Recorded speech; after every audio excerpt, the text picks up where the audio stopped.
bütün peyğəmbərlərin dövründə bir mücadilə olubdur. Bu mücadilə yeryüzündə ədaləti qurma mücadiləsi olubdur. Vekil olarak yolladığı kişinin tavır ve davranışları üzerinden insanlar Allah'ı tanıma şansına erişir. Bunun dışında başka bir yolu yoktur yani. Hər dövrdə peyğəmbərlərin ardınca getməyən insanlar sanki bir qaranlıq yerdədirlər, qaranlıqdadırlar.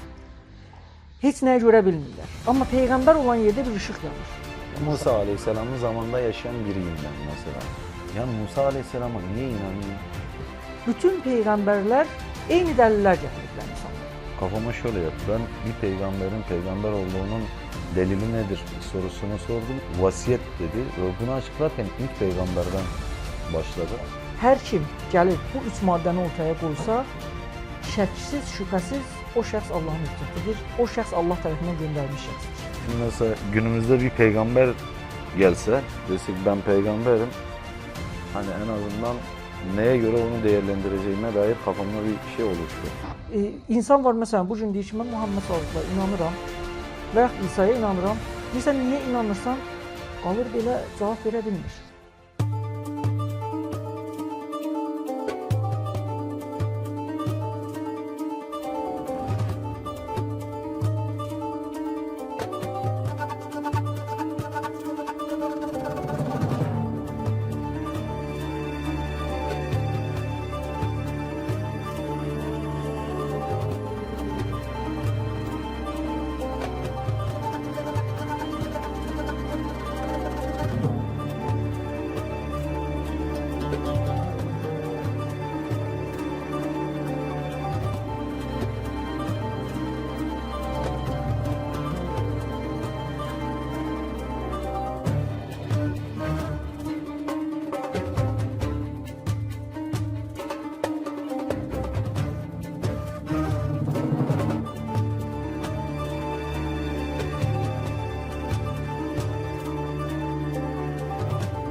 Salam, hər vaxtınız xeyir olsun. Həqiqət axtarışında olanlar.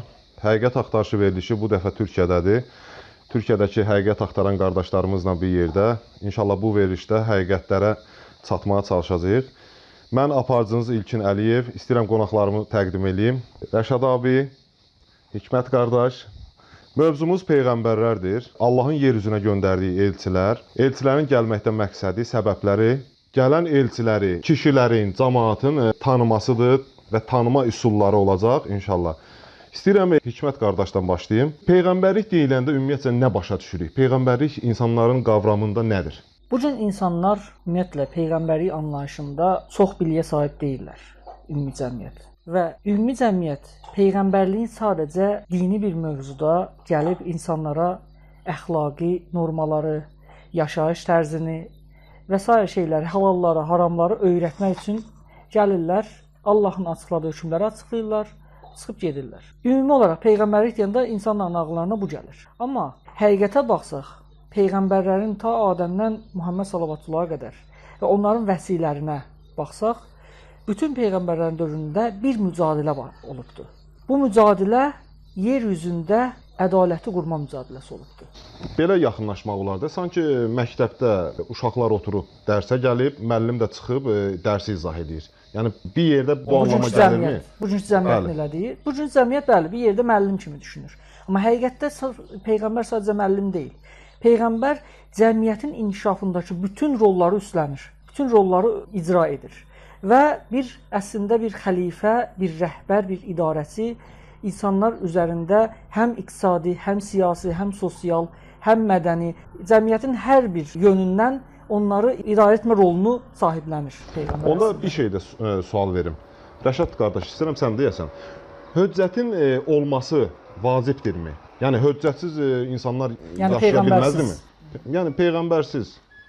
Yani vacip kimin üzerine vacip midir? İnsan. Allah'a vaciptir değil mi? Hücceti Evet. yollamak Allah'a vaciptir. Soru bu değil mi? Aha. yani bir sınava tabi tutmuşsa, kulluk bekliyorsa kullarından ne beklediğini açıklaması lazım. Bunun yolu olarak bir elçi yolluyorsa vaciptir, evet. Yoksa hani sınava tabi tutmanın bir anlamı kalmaz. Yani talebeyi sen sınava tabi tutuyorsun ama ona konuyu anlatmamışsın, dersi anlatmamışsın, ödevi vermemişsin. Ondan sonra hiçbir bilgi birikimi olmadan sınavdan başarı beklemek yanlış. Tabii mantıklı değil yani. O zaman belə eləyək də, belə danışaq. Peyğəmbərin insanlardan tələbi nə idi? Və yaxud da insanların peyğəmbərdən tələbi nə idi? Yəni bəklentisi nə idi? Qarşılıqlı olaraq. Hə, qarşılıqlı olaraq. Şimdi bu minvalde peygamber sorumlu oluyor. Allah'ın davasını insanlara anlatmakla sorumludur. Yani bu onun Allah'a karşı sorumluluğun yanı sıra topluma karşı, kendi ümmetine karşı sorumluluğudur. Vəkil kimi. Nasıl? Vəkil kimi də Allahın vəkili deyirdi. Haliyle yani insanın Allah'ı tanıma şansı yok. Allah'ı hayal edebilir misin? Qeyri-mümkün. Düşünebilir misin? Yox. Ölçebilir misin? Yani insan bu kabiliyetlerden yoksun olduğu için Allah'ı ancak kelimelerle tanıma fırsatı var insanın. Ya da yaşayarak tanıma fırsatı var. Kimin üzerinden? Vekil olarak yolladığı kişinin tavır ve davranışları üzerinden insanlar Allah'ı tanıma şansına erişir. Bunun dışında başka bir yolu yoktur yani. İnsanın böyle bir kabiliyeti yoktur. Bu yüzden hüccetin Allah'a insanlara anlatmak gibi bir sorumluluğu var, yükümlülüğü var. İnsanların da ona tabi olmak gibi bir yükümlülüğü var. Yani insanlar da onun söylediklerini kayıtsız şartsız bir şekilde kabul etmek zorundadır. İstəyirəm Hikmət qardaş, sən bu sualı cavablandırasan. Peyğəmbərlərin gəlişindəki ali məqsəd nə idi? Peyğəmbərlərin gəlişindəki ali məqsəd, keçən verilişlərimizdə də danışmışdıq bu barədə ki, insan həmişə yüksəlişdədir və insan bir ilahi bir hədəfə çatmaq istəyir, kamilləşmək, mükəmməlləşmək və o Allah dediyi kimi mən bir şey ol deyirəm olur, sən də bir şey ol de o. Buna çatmaq üçün irəliləyir. Bunun üçün də yolu bilən biri lazımdır. Və bu peyğəmbər yolu bilir və gəlir və insanları bu yola götürmək üçün öncə bir ədaləti qurmalıdır yer üzündə. Çünki ədalət sanki gündüz vaxtı, günorta vaxtı günəşin təpədə olması kimidir. Hər şey aydındır. Ədalətin əksi nədir? Zülmdür. Yəni zülmət, qaranlıq. Yəni qaranlıqda bir yolu işıqladan bir kəs. Bəli. Yəni biz düşünün ki, kosmosa baxımda bütün qaranlıq bir kainatın içindəyik və onun içində yer kürəsində gündüz və gecə olur. Gecə həmin o zülmət qaranlığı təmsil edir, gündüz də aydınlığı təmsil edir. Hər dövrdə peyğəmbərlərin ardınca getməyən insanlar sanki bir qaranlıq yerdədirlər, qaranlıqdadılar. Heç nəyə görə bilmirlər. Amma peyğəmbər olan yerdə bir işıq yanır. Və peyğəmbər həm də o yoldur ki, o ışıqlı yolun özü dikəndə insanlar o yolla gedirlər Allaha doğru. Şimdi hani peygamberin tarifini çok güzel yapıyorsun. Dedin ki peygambere tabi olmayan kişiler karanlıkta kalmışlardır. Yani önünü göremezler, nereye gittiklerini bilemezler, nereye düşeceklerini de bilemezler. Doğru mu? Evet. Peki mesela bu adamlarla ben empati kuruyorum. Örnek verelim. Mesela bir peygamber söyle bana bir tane herhangi. Mesela Musa Aleyhisselam. Musa Aleyhisselam'ın zamanında yaşayan biriyim ben mesela. Ben yani Musa Aleyhisselam'a niye inanayım? Ya da başka bir örnek verelim. Mesela Muhammed Aleyhisselatü Vesselam zamanında diyelim yaşıyorum. Müseyleme diye biri var. O da ben peygamberim diyor. Muhammed diye biri de var. O da ben peygamberim diyor. Ben Müseyleme'ye niye inanmayayım? Muhammed'e niye inanayım? Aynen. Yani bunun şeyi ne? Ölçütü ne? Neye bakarak ben bir noktaya varacağım? Sözün açığı bu sualı verəcəydim. Sən məndən qabağa düşdün. Bax, günümüzdə çox peyğəmbər var. Hətta bugünkü gündə Musa, İsa olduğunu iddia edənlər var. Yaxşı, bunların necə bilə bilərik? Bunların dəlili nədir? İnsanlar bax necə inansınlar ki, hə, bax bu gözlədiyimiz kəsdir. Bunun dəlili nə?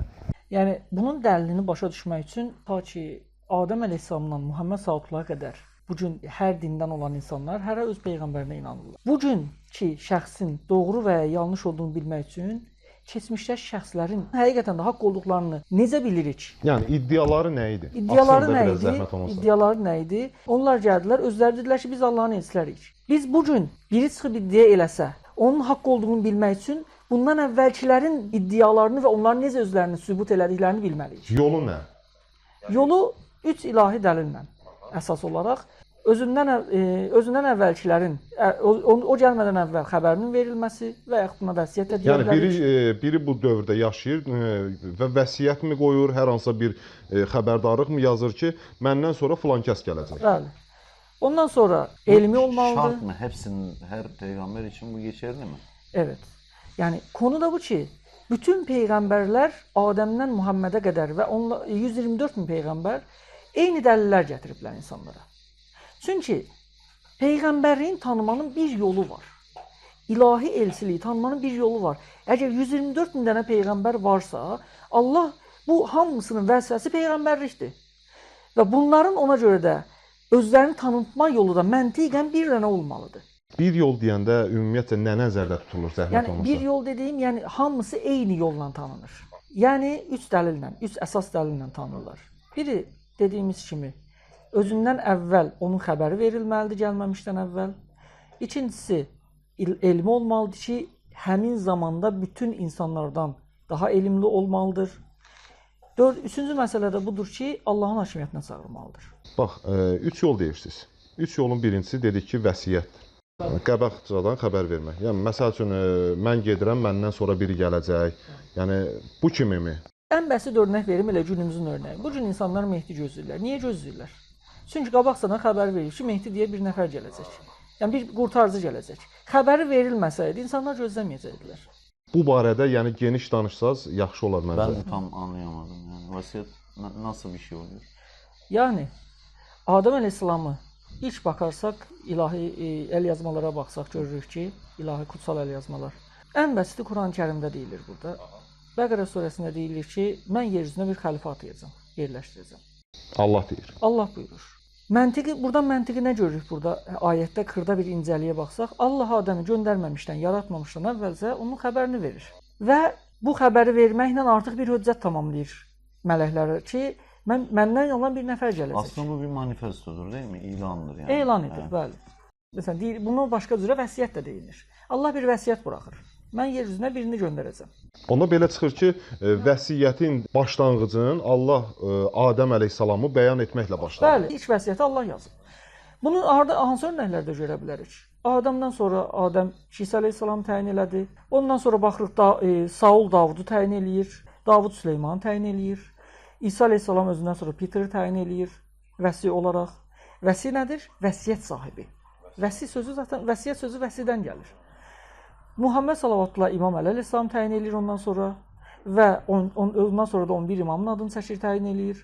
Bu formada bu vəsilik davam edir. Sən vəsiyyəti izah elədin. Məncə yəni çox geniş olmasa da, amma ağla batqın bir açıqlama oldu. Biz üzr istəyirəm. Biz yəni burada hələ ki prinsipi izah edirik, yəni. Ümumi bir mahiyyəti açıqlayırıq. Detaya inşallah növbəti dəfələrdə girəcəyik. İstəyirəm Rəşad qardaşdan soruşum ki, bu açıqlamalar sənin beynində necə canlandı? Yani ilk verdiği şey kafama şöyle yattı. Ben bir peygamberin peygamber olduğunun delili nedir sorusunu sordum. Dedi ki vasiyet dedi ve bunu açıklarken ilk peygamberden başladı. Evet.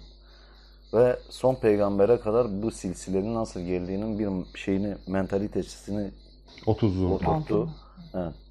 Yani kafamda bir çatı oluştu ve bu aradaki 124 bin tane peygamberin de 3 aşağı 5 yukarı bu yöntemi kullandığını bazı şeylerle, delillerle ispat etti. Ben yani hani teolojik açıdan deist bir bakış açısıyla baktığımda mantıklı oldu. Mantıqlı. İkinci maddədən danışdıq bu ayaqlarım, elm. Yəni elm deyəndə nə nəzərdə tutulur? Məsələn, elm harda çıxdı ortaya? Niyə yəni mən ikinci dəlil olaraq elmi göstərirəm? Ən bəsiti Qurandadır. Niyə? Quran Tövratda, İncildə də var. Amma Quranda sırf bu məsələ çox bəsit izah edib deyənə hamı anlaması üçün, yəni bunu Qurandan deyirəm mən dəlili. Allah Adəmə adlar öyrətdi deyilir. Və mələklərə deyir ki, əgər doğru danışsa, mənə o adları deyin. Mələklər deyirlər, ya Rəbbim, biz sənin bizə öyrətdiyindən başqa heç nə bilmirik. Allah Adəmə deyir, Adəm onlara adları deyir. Buradan nə məntiq çıxdı ortaya? Allah Adəmə elə bir elmi üstünlük verdi ki, həm o elm o dövrdə Ondan başqasına vermədi. Ondan başqa heç kimdə o elm yox idi. Və Adəmi elmdən üstün qıldı. Yəni Adəm sizin bilmədiklərinizi bilir və sizi necə yönətmək lazım olduğunu, sizi necə Allaha aparmaq lazım olduğunu yolunu Adəm bilir. Mən ona verdim. O zaman belə çıxır ki, gələn peyğəmbərlər, höccətlər Allahın verdiyi elmlə insanlardan bir üst. Bəli. O elm həmin o höccətin ayrıcalığını, üstünlüyünü göstərir insanlar. İnsanlar ona tabe olsunlar. Əslində çox gözəl yanaşma idi, həqiqətən. Mən istəyirəm Rəşad qardaşın fikrinə baş vuraq. Rəşad qardaş, sən nə düşünürsən bu mövzuda? Ben biraz yani sadece demin dedim ya az önceki cevabı Adem Aleyhisselam'dan Muhammed Aleyhisselatü Vesselam'a kadar olan bütün silsilelerin hepsini açıkladı. Burada sadece bir tek Adem Aleyhisselam'la ilgili şey yaptığı için biraz zayıf geldi bana. Yani ilim nedir? Önce onu tanımlamak lazım. Anladığımız kadarıyla bilgi güçtür. Evet. Felsefesinin burada bir şeyini, zuhurunu görüyoruz, tezahürünü görüyoruz. Adem'in bildikleri meleklerin bilmediği bir şeydi. Bu da onu yani bilginin gücünden dolayı onu onlara üstün kılıyordu. Peki bu diğer peygamberlerde? Mesela örnek vereyim. Buyurun. Muhammed peygamber geldi, iddiasını kaldırdı. Bazıları mesela diyorlar ki mesela Muhammed'in sallallahu aleyhi ve aleyhi delili Kur'an'dı. Mucizeler gösteriyordu. Muhammed peygamber ilk geldiğinde bir ayet indi ona. Oku. Yaradan Rabbinin adıyla oku. Alak suresinin 2 ayetleri. Şimdi Muhammed peygamber geldi dedi ki ben peygamberin bana vahiy geldi oku yaradan Rabbinin adıyla. Bax, peyğəmbərlərin dəlilləri ilə başladıqsa, indi Muhammed sallavatullahla başladıq. Zəhmət olmasa Muhammed sallavatullahdan Adəm əleyhissalam haqqında zaten məlumat verdin. Ortada, yəni başda və sondan danışdın. Ortada qalan peyğəmbərlər haqqında da qısa məlumat istəyirəm. Zəhmət olmasa. Yəni elm barədə. Bəli. Yəni, dəlilləri nə idi? Məsələn, Allah Davuda bir elmdən üstünlük verir. Süleymana cinlərin elmini öyrədir. Cinləri idarə etmənin elmini öyrədir və küləyi ona tabe eləyir. Musaya məsələn sehr elmini öyrədir. Yəni məsələn Musa əleyhissalamın zamanında Allah Taala ona elə bir elm verdi ki, sehr elmini verdi ki, Musa əleyhissalam digər sehirbazların bütün sehirlərini məhv etdi. İsa'nın vaxtında İsa ölüləri dirildirdi. Yəni bunlar hamısı bu insanların əslində möcüzə kimi baxırlar. Bunlar hamısı elmdir. Və insanlar bu elmin qarşısında aciz qalıb onun peyğəmbərliyinə artıq ikinci dəlil olaraq onun peyğəmbərini qəbul edirlər. Mən istəyirəm Rəşad qardaş, yəni qısa olaraq öz fikrini bildirsin ki, Hikmət qardaşımın açıqladığı fikirlərlə razısanmı ya tətmin oldunmu? Ben üçüncü şeyi de dinlemem lazım. Üçü. Maddeyi O zaman dinlemem lazım. üçüncü maddəni Hikmət səsləndirsin, ondan yekun qərarı onda verərik inşallah. Üçüncü məsələ əslində bu gün insanların ən az düşündüyü, bəlkə də bütün cəmiyyətlərin, xüsusən də din yolunu gedən cəmiyyətlərin bir kənara atdığı məsələdir. Allahın hakimiyyəti dedik. Allahın hakimiyyəti nədir? Allahın hakimiyyəti odur ki, bir elçi gəldikdən sonra insanları Allaha çağırır və iddia edir ki, ey insanlar, sizlər özünüzə bir xəlifə seçə bilməzsiniz. Xəlifəni, rəhbəri, lideri, başqanı sizə Allah seçir. Və sizin üzərinizə düşən onun seçdiyinə tabe olmaqdır. Yaxşı, bir sual çıxır ortaya ki, əla, gözəl. Yəni Allah seçdiyi lider mükəmməl olar. İnsanın seçdiyini, insan naqisdir, o başa düşdüyü anladıq.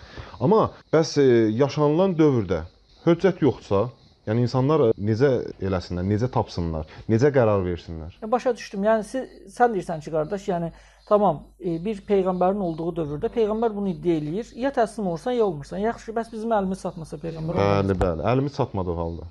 Həqiqət budur ki, hər dövrdə bir höccət var, olmalıdır. Allahın təyin etdiyi bir şəxs hər dövrdə var. Elə bir dövr yoxdur ki, o dövrdə bir höccət olmasın. Bir xəlifə, buna kral deyək, hökmdar deyək, xəlifə deyək, höccət deyək, hər nə deyirsə deyək, insanları idarə edən şəxs. Və bu, Allahın təyin elədiyi şəxsin vəzifəsi yer üzündə ədalətli bir sistem, ədalətli bir hakimiyyət qurmaqdır. Yəni, Allahın hakimiyyətinin qısaca mahiyyəti budur ki, hakimiyyət Allahındır, mülk Allahındır. Yəni, mülk nədir? Yer üzü Allahın mülküdür. O, hakimiyyəti istədiyi şəxsə verir, o verir, biz təyin eləyə bilmərik onu və o, həmin şəxs də yer üzündə Allahın ədalətli bir sistemini, bir hakimiyyətini qurur. Yəni, mahiyyətcə budur. Belə baxıram ki, üç maddə ilə sən Allahın yer üzündəki xəlifəsinin iddiasını açıqladın. İstəyirəm Rəşad qardaşa dönəm. Yəni, üzr istəyirəm, bunu da deyim. Hər kim gəlib bu üç maddəni ortaya qoysa, şəksiz, şübhəsiz o şəxs Allahın hüccətidir. O şəxs Allah tərəfindən göndərilmiş şəxsdir. Bu elə bir şeydir ki, əgər bu şəxs bu şeyi inkar eləyirsə, bu üç maddəni qəbul etmirsə, ondan sonra o şəxs deyə bilməz ki, mən hansısa bir peyğəmbərə inanıram. Rəşad qardaş, sənin düşüncələrin nədir? Tatmin etdimi səni? Ben üçüncü madde yine bana zayıf geldi. Çünkü ilk maddeyi yani açıklarken yine de Adem'den Muhammed'e kadar gelen bütün silsilerin hepsini kapsayacak bir cevap verdi. Çok tatmin edici bir cevaptı. İkincide yine hani şey yaptıktan sonra o cevabı verdi. Bunun da var mıdır diğer örnekleri? Aynen. Bunun da O kutsal zaman- kitablardan falan örneğini öyle verelim. yorumlayın. Olduğumuz yerdən davam eləyək. Quran-ı Kərimdə eyni ayənin davamı Benim için olaraq, sadece Kur'an-ı Kerim'de değil, Tevrat'tan, İncil'den evet, de onu da ben- verəcəm. Hə. Onun davamı olaraq Allah deyir ki, Adəmə səcdə edin. Bu səcdədən məqsəd Allahın seçdiyi şəxsə itaət və təslimiyyətdir. Yəni, mən mülkü Adəmə verdim və siz onun hakimiyyətinə tabe olmalısınız. Bunun Tövratdan, İncildən də zaten Tövratda Saulun hakimiyyəti Davuda verməsi məsələsi var. Yəni, insanlar Davuda, Süleymana və digər bütün İsa əleyhissalamda qarışıq bütün peyğəmbərlərə, Allahın göndərdiyi şəxslərə mütləq təslimiyyətdə olmalıdırlar. O şəxs yer üzündə Allahın təmsilçisidir və məsələn, Tövratda, İncildə Süleymanın hakimiyyətinə baxaq. Allah Davuda vəhy edir ki, səndən sonra Süleymana ver hakimiyyəti. Yəni Allah bir yolla elçisinə xəbərdar edir, Bəli. növbəti elçini. Ki, səndən sonra Süleymandır. Davud da Allahın əmri ilə hakimiyyəti özündən sonra Süleymana, yəni peyğəmbərliyi, hakimiyyəti, rəhbərliyi Süleymana verir. Sadəcə Davudla Süleyman məsələsində fərq budur ki, Davudla Süleyman həqiqətən də yer üzündə bir dövlət qurub onun idarəsini elədilər. Və digər bütün peyğəmbərlərin də əslində hədəfi bu idi. Sadəcə onlara izin verilmədi. Onlar bu gücə çata bilmədilər Davudla Məsələn? Süleymanın çatdığı kimi. Məsələn, götürək elə Muhammed peyğəmbərimizi, Əli əleyhissalamı və İsa əleyhissalam. İsa əleyhissalam Allahın yer üzünə göndərdiyi qurtarıcı, yer üzündə ədaləti quracaq şəxs və ədaləti qurduqdan sonra da bu hakimiyyətin başına keçəcək şəxs idi. Amma İsa əleyhissalam engellendi diyorsun. Əngəlləndi. İnşallah bu haqqda da bir geniş bir mövzu çəkərik. İsa'nın sarımpa çəkilməsi məsələsi falan və İsa əleyhissalam missiyasını çata bilmədi. Hakimiyyəti qura bilmədi. Amma bu o demək deyildi ki, İsa əleyhissalam Allahın peyğəmbəri deyildi, elçisi deyildi. Üçüncü maddəni iddia eləməkdir məsələ. Yerinə yetirdi, yetirmədi. Adam onun üçün, onun uğrunda mübarizə aparırsa, bu onun hüccətliyinin dəlilidir. Rəşad qardaş, tatmin oldunmu? Valla yani şimdi mesela günümüzde bir peygamber gelse, desek ben peygamberim, hani en azından neye göre onu değerlendireceğime dair kafamda bir şey oluştu. Yəni Hikmətin səsləndirdiyi dəlillərlə üst-üstə qoya bilərsən. Şöyle söyleyeyim, güzel çatı kurdu. Belki çok ayrıntıya girmedi ama çok güzel bir çatı kurdu. Yine diyorum, Adem'den Muhammed'e kadar gelen silsileyi baştan sona ve arada bazı örnekler vererek şeyi oturttuk. Yani çerçeveyi çıkardı ortaya. Mesela şunu anladım ben. Bir Yahudinin kendini nasıl motive ettiğini anladım. Adam Musa Aleyhisselam'a tabi olduğunu iddia ediyor. Bununla kendini motive ediyor. Ama kendisinden Musa Aleyhisselam'dan sonra gelen İsa Aleyhisselam'ı reddediyor. Bir Hristiyan kendisinden önce gelen Musa Aleyhisselam'ı diğer peygamberleri tasdik ediyor. İsa Aleyhisselam'ı tasdik ediyor. Ama kendisinden sonra gelen Muhammed Aleyhisselam'ı reddediyor. Yani aslında Hristiyanlar, Yahudiler ve şeylerin kafalarının şimdi nasıl çalıştığını daha iyi anlamaya başladım. Yani neye göre kendilerine inanıyorlar, neye inanıyorlar, neye göre kendilerini motive ediyorlar. Bu kafamda oturmaya başladı. Məsələn, kendine bir soru sora bilərsən. Bugün də bir nəfər çıxıb iddia eləsə, mənim buradakı mövqeyim nə olacaq? Bunu bilmək üçün gərək Adəmdən Muhammedə qədər sallallahu əleyhi və səlləm iddia edən şəxslərin həqiqətən də dəlilləri ilə qəbul edirsənsə, anlayaraq qəbul eləmisənsə, bugün şəxsi də asanlıqla qəbul edəcək. Zaten öyle bir durum var ki bu soruları soruyoruz yani. Hani bu sorular böyle havadan gelmiş sorular değil. Şimdi mesela Google'a Mehdi yazsan kaç tane sonuç çıkar yani Allah bilir. Bu adamların arasından illaki bir tanesi hak. Evet. Değil mi? Aynen. Bir sürü de fake var.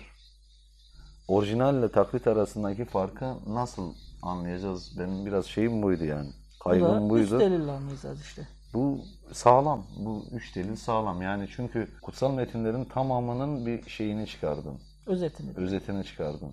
Yani ne daha önceki benim mesela Müslümanlarda gördüğüm şey, herkes kendi şeyini, kendi kitabını alıp diğerlerine red ve inkar üzerine dinini temellendiriyordu. Ama şimdi mesela bütün bunların hepsinin bir ortak şeyini bulabildim. Evet.